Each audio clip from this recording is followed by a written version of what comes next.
రామ్నాథ్ గారు చెప్పండి, ఈ ఎల్లో మీడియా జాకీలు జనం భరించలేక తస్తున్నారు, చచ్చే పరిస్థితి వచ్చిందని జోకులు వస్తూ ఉన్నాయి. చంద్రబాబు గారు సైతం టెక్నాలజీ వాడతారు, ఎవరైనా వాడతారు, వాడాలి కూడా ఏది అవసరాన్ని బట్టి.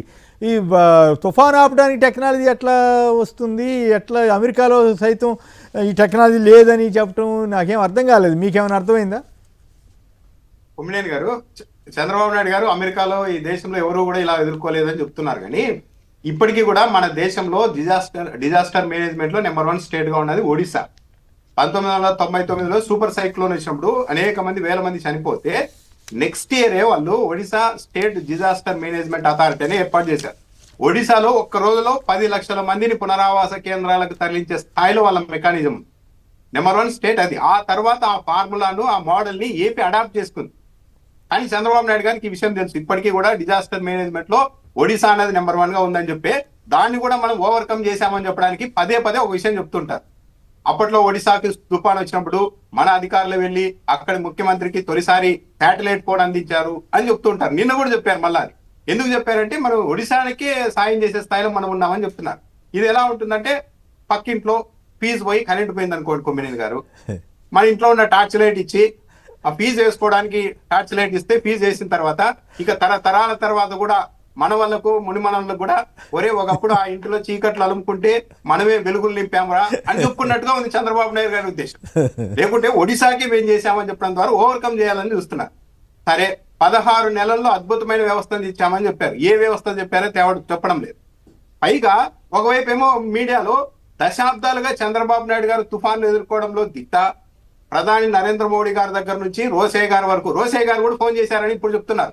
బహుశా ఇప్పుడు ఆయన లేడు కాబట్టి దాన్ని ఖండించలేరు కాబట్టి రోసయ్య గారు స్వయంగా చంద్రబాబు నాయుడు గారు ఫోన్ చేసి సలహా అడిగారు, ఎలా ఎదుర్కోవాలి మీరు చెప్పండి అంటే అప్పుడు సలహాలు ఇచ్చారు అని కూడా చెప్తున్నారు. ఇంకా ఇంకో ఛానల్లో అయితే తుఫాను మోకరిల్లింది చంద్రబాబు గారి ముందని చెప్పాల్సి ఉంటుందని డైరెక్ట్ రిపోర్ట్ చేస్తున్నారు కొమ్మినేని గారు. మోకరిల్లి ఉంటే మరి అది ఇంకో చోటుకు పోయి ఇంకో చోట ఎలా తీరం దాటింది? కరెక్ట్ గా చంద్రబాబు నాయుడు గారు చెప్పిన చోటే దాటాలి కదా. ఈ పంట నష్టం తీవ్రత అయ్యింది. పైగా 16 నెలల్లో చంద్రబాబు నాయుడు గారు చేసింది ఏమి లేదు. చంద్రబాబు నాయుడు గారికి దశాబ్దాల నుంచి తుఫాన్లు ఎదుర్కొనే అనుభవం ఉందంటుంటే చంద్రబాబు నాయుడు గారు మాత్రం 16 నెలల నుంచే చెప్తున్నారు. ఎందుకు చెప్తున్నారు అంటే, కొద్దిగా వెనక్కి వెళ్తే ఇంత టెక్నాలజీ, ఇంత సమర్థత ఉంటే మరి విజయవాడ సగం మునిగిపోయే విషయాన్ని ముందే ఎందుకు కనిపెట్టలేకపోయారు? ఇంత సమర్థత ఉంది. విజయవాడ మొన్ననే కదా, కొన్ని నెలల క్రితమే జరిగింది కదా, మరి దాన్ని ఎలా కట్టడి చేయలేకపోయారు?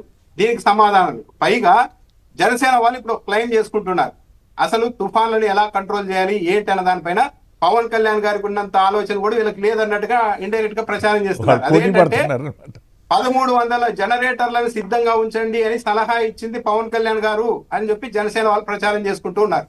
అంటే ఇన్నేళ్లుగా తుఫాన్లని, విపత్తులను ఎదుర్కొనే అనుభవం ఉంది, మొత్తం ప్రపంచానికే పాఠాలు నేర్పే స్థాయిలో మన చంద్రబాబు నాయుడు గారు పనితీరు ఉందని చెప్తున్నప్పుడు మరి 1300 జనరేటర్లు సిద్ధంగా పెట్టుకోవాలన్న ఆలోచన కూడా చంద్రబాబు నాయుడు గారికి రాలేదా? పవన్ కళ్యాణ్ గారు చెప్పే వరకు ఆ విషయం చేయలేకపోయారా? నిన్న కాటంనేని భాస్కర్ గారే స్వయంగా చెప్పారు ఆయన మాటల్లోనే, 5803 గ్రామ వార్డు స్థాయి కమాండ్ కంట్రోల్ రూమ్లను ఏర్పాటు చేశాం, సచివాలయ సిబ్బంది అందులో భాగస్వాములు అయ్యారన్నారు. ఈ 5803 సెంటర్లు ఎక్కడి నుండి వచ్చాయి? ఏవవి అంటే జగన్మోహన్ రెడ్డి ఏర్పాటు చేసిన సచివాలయాలు. చంద్రబాబు ఇంకా దురదృష్టం, వాళ్ళు బాధపడుతున్నది ఏంటంటే తప్పనిసరి పరిస్థితులు ఈరోజు పేపర్లలో కూడా, పత్రికల్లో కూడా 3-4 చోట్ల గ్రామ సచివాలయ వ్యవస్థ గురించి కితాబులు ఇస్తూ రాసుకోవాల్సిన పరిస్థితి వచ్చేసి. అంటే జగన్మోహన్ రెడ్డి గారు సిద్ధం చేసిన వ్యవస్థ అన్నది ఈ రోజు ఉపయోగపడింది. మామూలు పునరావాస కేంద్రాల్లోకి వెళ్ళి చూస్తే ఫ్యాన్లు, లైట్లు అన్ని చూసి చాలా మంది ఆశ్చర్యపోయారు ఇదేంటంటే. కానీ జగన్మోహన్ రెడ్డి గారు నాడు నేడులో బాగా చేసిన స్కూల్, ఆ స్కూల్లో ఆ సచివాలయ వ్యవస్థ, ఆ సచివాలయ సిబ్బందిని వాడుకుంటూ మొత్తం చేసేసి, కానీ మొత్తం చంద్రబాబు నాయుడు గారు 16 నెలల్లో ఏదో కొత్తగా చేశారంటున్నారు. ఏమి చేయలేదు. అంటే ఒక విధంగా అలవాటు పడ్డారు మొత్తము. అవును, కాదు కదా, ఇప్పుడు అమెరికాని మించి ఎట్లా చేస్తారు? ఎట్లా ఇది? పైగా ఎల్లో మీడియా జాకీలతో కూడా సగం చంద్రబాబు గారు పరుగు తీస్తున్నట్టుగా నాకైతే అనిపిస్తుంది. 3 రోజులు నిద్రపోలేదు, 3 రోజులు ఇది భోజనం చేయలేదు, 3 రోజులు అసలు ఎక్కడికి వెళ్ళలేదు. ఎట్లా ఇట్లాంటి మరీ అందరికి కనపడిపోతుంటుంది కదా, పెళ్ళికి వెళ్ళింది లేనిది ఇవన్నీ తెలిసిపోయే విషయాలు కదా. అయినా కూడా ఎందుకు పోటీపడి అబద్ధాలు ఆడుతున్నారు? జాకీలు పెట్టి ఆయన పరుగు తీస్తున్నట్లే కదా పూర్తిగా. ఆయన ఆడే అసత్యాల సంగతి పక్కన పెడితే వీళ్ళు ఇంకా రెచ్చిపోయి అబద్ధాలు చెప్పాల్సిన అవసరం ఏంటో నాకు అర్థం కావట్లేదు. అంటే టీడీపీ మీడియా ఒక ఇబ్బందిని ఎదుర్కొంటోంది కొమ్మినేని గారు. గతంలో జగన్మోహన్ రెడ్డి గారి అధికారంలో ఉన్నప్పుడు రోజు జగన్మోహన్ రెడ్డి గారి మీద వ్యతిరేక కథనాలు రాసి రాసి లాగేవాళ్ళు. కానీ ఇప్పుడు జగన్మోహన్ రెడ్డి గారికి వ్యతిరేకంగా ఏదైనా రాస్తే ఇంకా 18 నెలలు అయింది, ఇంకా ఆయన మీద పడి ఏడవడం ఏంటని విపరీతంగా నెగిటివ్ వస్తుంది. అందుకని ఇంకా ఇప్పుడు చంద్రబాబు నాయుడు గారు గొప్పవారు అని పొగడడానికి లైన్లోకి దిగారు. 72 గంటల పాటు భోజనాల మీద ధ్యాస లేదు, నిద్ర. కొమిడియన్ గారు ఎవరైనా నమ్ముతా పెద్ద ఈ దేశంలో ఈ ప్రపంచంలో ఎక్కడ తుఫాన్లు రావడం లేదా? తుఫాన్లు వచ్చినప్పుడు ఆ దేశ అధ్యక్షులు, ప్రధానులు, ముఖ్యమంత్రులు భోజనాలు చేయకుండా నిద్రపోకుండా ఉంటారా? అంటే అతిశయోక్తితో విపరీతంగా 1000 యుద్ధాలు గెలిచిన యోధుడు అని ఒకరంటారు, అసలు మోకరిల్లిందని తుఫాను మోకరిల్లిందని ఒకరంటారు. ఇవన్నీ చూసి జనాలకంతా అర్థమైపోతారు ఏంటి ఇదంతా, ఇంత ఓవర్ యాక్షన్ ఏంటి, ఇంత అతి ఏంటి అన్నది. Right, okay. ఈ గప్పాల మీద మీ కామెంట్ ఏమిటి? నిజంగానే అమెరికా కంటే గొప్ప టెక్నాలజీ మన దగ్గర ఏముంది అసలు? పైగా టెక్నాలజీ తోటి ఎట్లా ఇప్పుడు తుఫాన్ ఆగితే టెక్నాలజీ ద్వారా ఏదన్నా అనుకోవచ్చు, సాధ్యం అది. ఆ తర్వాత కానీ ముందు కానీ జాగ్రత్త చర్యలు తీసుకోవడంలో టెక్నాలజీ వాడుకున్నారంటే అర్థం ఉంది. కానీ ఏమిటి ఇంతగా గొప్పలు ప్రచారం చేసుకోవడం కంటే ముందు రైతులను ఎట్లా ఆదుకోవాలనే దానికంటే కూడా ఈ గప్పాల ప్రచారం ఎక్కువగా ఉన్నట్లుంది. చంద్రబాబు నాయుడు గారు 4వ ముఖ్యమంత్రి, 15.5 సంవత్సరాలు ముఖ్యమంత్రిగా ఉన్నారు. నాకు కూడా ముఖ్యమంత్రి. కానీ నిన్న ఆయన మాట్లాడినదంతా కూడా వాళ్ళ అనుకూలమైన పత్రికల్లో కూడా హెడ్డింగ్ అవన్నీ రాయలేదండి. ఏం రాయలేదు? సో అమెరికా మనం ఎదుర్కొన్నట్టుగా టెక్నాలజీ ఎదుర్కోలేదు అని మాట్లాడిన మాటనే వాళ్ళ పత్రికల్లో పత్రికల్లో రాయట్లేదు, కానీ టీవీలో మాత్రం యాక్చువల్గా ఆయన మాట్లాడింది అది యాజ్గా వస్తుంది కదండి. అది వస్తుంది.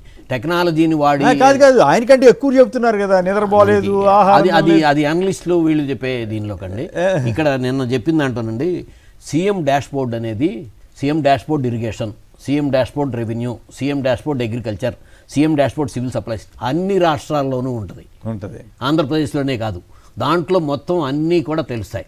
నిన్న ఆయన అంటే రిజర్వాయర్లో నీటి మట్టాలు లేకపోతే ఇవన్నీ ఇదిగోనండి, ఇది దశాబ్దాల తరబడి ప్రతి వారం వ్యవసాయ శాఖ నుంచి వచ్చే రిపోర్టు. దీంట్లో ఇదిగో తుంగభద్ర డ్యాంలో, శ్రీశైలంలో అప్పుడు దాకా పడిన వర్షపాతాలు మొత్తం అన్నీ ఉంటాయి. దీన్ని బేస్ అయ్యి ఇది గవర్నమెంట్ ఆఫ్ ఇండియా నుంచి వచ్చే రిపోర్ట్. వారానికి అసలు సెంట్రల్ వాటర్ కమిషన్ ఎప్పటికప్పుడు రెయిన్ఫాల్ నుంచి రివర్లో ఇంత డిశ్చార్జ్ రాబోతుంది, మీరు డ్యాములు ఖాళీ చేసుకోండి అని చెప్పి సెంట్రల్ వాటర్ కమిషన్. ఇవన్నీ కూడా బ్రిటిషర్స్ నాటి నుంచి ఉన్నాయి. అట్లాగే ఉత్పత్తులు శాటిలైట్ను ఉపయోగించి లేకపోతే వాడతాము. ఇవన్నీ first advance estimates, second advance estimates, దీన్ని బట్టే ఫైనల్ ఎస్టిమేట్స్ని బట్టి ఎక్స్పోర్ట్స్ ఇంపోర్ట్స్ దేశంలో ఉన్నాయా లేదా అనేది డిపెండ్ అవుతాయండి. ఇవన్నీ అనాది నుంచి ఉన్నది. అట్లాగే వాటర్ దీనిలోకి వచ్చినప్పటికండి ఒక app Andhra Pradesh water resources information and management system అనే దాంట్లో ఎవ్రీ 4 అవర్స్కి కూడా వర్షం ఏ జిల్లాలో ఎంత పడింది మండల వారీగా, విలేజ్ వారీగా అవదో మండల వారీగా, దాన్ని బట్టే నేను కూడా రిపోర్ట్లు పెడుతుంటాను. సో అది అఫీషియల్ వెబ్సైట్. ఇది కూడా దశాబ్దాల నుంచి ఉంది. సో ఎప్పటి నుంచో ఉన్న వాటినన్నింటినీ కూడా ఇప్పుడు కొత్తగా ఏదో మేము తీసుకొచ్చాం, లేకపోతే ప్రతి వ్యక్తుల్ని ఫోన్ నెంబర్లు ఫీడ్ చేసాం. వాలంటరీ వ్యవస్థ వచ్చిన తర్వాత వాలంటరీ వ్యవస్థలో ప్రతి వాళ్ళ ఫోన్ నెంబర్ ఆటోమేటిక్గా వచ్చింది. ఇప్పుడు మీరు సీఎం ఆఫీస్ నుంచి అందరికీ నా ఫోన్లు కూడా ఎందుకు వస్తున్నాయి? మీరు అనాలిసిస్లన్నీ నేను. రెండోది కూడా అసలు ఏమాత్రం కూడా వాస్తవాలు ఇదిలోకి లేకుండా, అంటే రికార్డ్ అనేది అమెరికాతో పోల్చుకోవాల్సిన అవసరం ఉంది. అంటే ఆయన అంటే అదే చెప్తుంది. అంటే ఆ మాట చెప్పడానికి మా ముఖ్యమంత్రి గారు ఇట్లా మీ ముఖ్యమంత్రి ఇట్లా మాట్లాడాడు ఏంటి అని బయట నుంచి చెప్తే చెప్పుకోవడానికి బాధపడే పరిస్థితిలో ఉంది ఆ మాట. సో టెక్నాలజీ అసలు ఎందుకు అమెరికాతో పని ఉంది. ఇప్పుడు ఇందాక ఒరిస్సా చెప్పారు కదా, తిత్లీ తుఫాన్ అనేది ఆంధ్రప్రదేశ్లో ఒక శ్రీకాకుళం జిల్లా, విజయనగరంలో కొన్ని మండలాలకే వచ్చిందండి. అదే ఒరిస్సాలో 13 జిల్లాలకు వచ్చింది. ఆయన ఒక ఏరియల్ సర్వే చేసి వచ్చి ఆ ముఖ్యమంత్రి గారు చీఫ్ సెక్రటరీ మొత్తం సీఎంఓలో కూర్చుని 3వ రోజుకే మొత్తం వాళ్ళందరికీ కూడా డిజాస్టర్ మేనేజ్మెంట్ నుంచి డబ్బులన్నీ డిస్పర్స్మెంట్ వెళ్ళిపోయినాయి. ఇక్కడ 5 రోజుల పాటు అదే జిల్లాలో ఉండి 5 రోజులు ఉన్నా కూడా అక్కడ కనీసం విద్యుత్ ఇవ్వలేదు, డ్రింకింగ్ వాటర్ రివైవ్ కాలేదు. అక్కడి నుంచి వచ్చి అవన్నీ ఫోటోలు వేసుకుని మాత్రం ఆంధ్రప్రదేశ్లో ఇది వచ్చింది. ఒక ఊళ్ళో 500 ఇచ్చి తీసుకోమన్నారని చెప్పి ఇప్పటికీ కూడా సోషల్ మీడియాలో అప్పుడే కాదండి చంద్రబాబు నాయుడు గారు వెళ్ళినప్పుడు పవన్ కళ్యాణ్ గారి కంప్లైంట్ చేశారు. సో అంటే ఈ అనాది నుంచి ఉన్న బ్రిటిషర్స్ నుంచి ఏర్పడిన వ్యవస్థల నుంచి కూడా మనం ఇదిలోకి వెళ్ళిపోయి ఇవాళ Indian council of agriculture research భారతదేశంలో ప్రపంచంలోనే అతిపెద్ద పరిశోధనా సంస్థల్లో ఒకటి. బ్రిటిషర్స్ టైంలోనే స్టార్ట్ అయిందండి అది, imperial council of agriculture research పేరుతో. సో ఇవి మనం దాంట్లో ఉన్న వాటిని ఇంకా నేను ఇంప్రూవ్ చేశాను అని చెప్పొచ్చు. సో ఇప్పుడు సీఎం యాప్ అనేది జగన్మోహన్ రెడ్డి గారి టైంలో తయారు చేసింది అగ్రికల్చర్ జగన్ గారు సైక్లోన్కి ముందు, సైక్లోన్ తర్వాత, లేదా వరదలకు ముందు, వరదలప్పుడు చూసాం కదా వాలంటీర్లు పంపించడం, వాళ్ళందరినీ ఇంటి సేఫ్గా చేర్చడం, ఇవన్నీ ఆయన ఏం చెప్పారు, వారం రోజుల తర్వాత నేను వస్తాను, అప్పుడు ఒక్కళ్ళకి కూడా నష్టం జరగకూడదు, అందరికీ సాయం అందాలని చెప్పారు. అట్లాంటివి ఏమి చేయకుండా నేను ఉపన్యాసాలకే ఎట్లా పరిమితం అవుతున్నారు? సార్ ఫ్లడ్ టైంలో రివ్యూలన్నీ నేను ఉండేవాడిని. రివ్యూల్లో కూడా మనం వెళ్ళి డిస్టర్బ్ చేయొద్దు, ఉద్యోగస్తులందరినీ కూడా మీరు ఫుల్గా ఫ్రీ హ్యాండ్తో ఆ న్యాయం జరిపించమని చెప్పి ఆయన చేశారు. ఇప్పుడు మా పార్టీ క్యాడర్ కూడా ఆయన ఇచ్చిన పిలుపు కూడా అదే. సో మొన్న అంటే రాజకీయ అంశంగా చూడలేదు. నిన్న కూడా ఎన్యూమరేషన్ పర్ఫెక్ట్గా చేయించండి అని చెప్పిన దాంట్లో వాళ్ళు రాజకీయంగా తీసుకుని జగన్మోహన్ రెడ్డి గారు అబద్ధాలు మాట్లాడుతున్నారు, లేకపోతే జగన్మోహన్ రెడ్డి గారు ఇన్సూరెన్స్ ఏం మాట్లాడతారో చెప్పండి, రైతు భరోసా ఏం మాట్లాడతారో చెప్పండి, ఈ సంవత్సరం పండిన పంటలో ఇంతవరకు ఒక ఇన్పుట్ సబ్సిడీ ఏమైనా ఇచ్చారేమో చెప్పండి.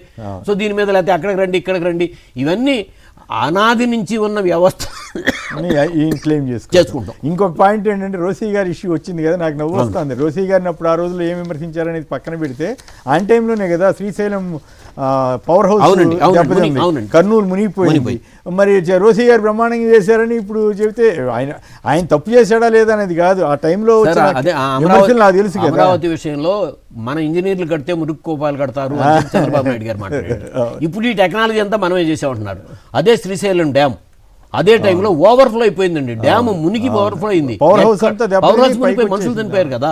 అసలు డ్యామ్ మీద నుంచి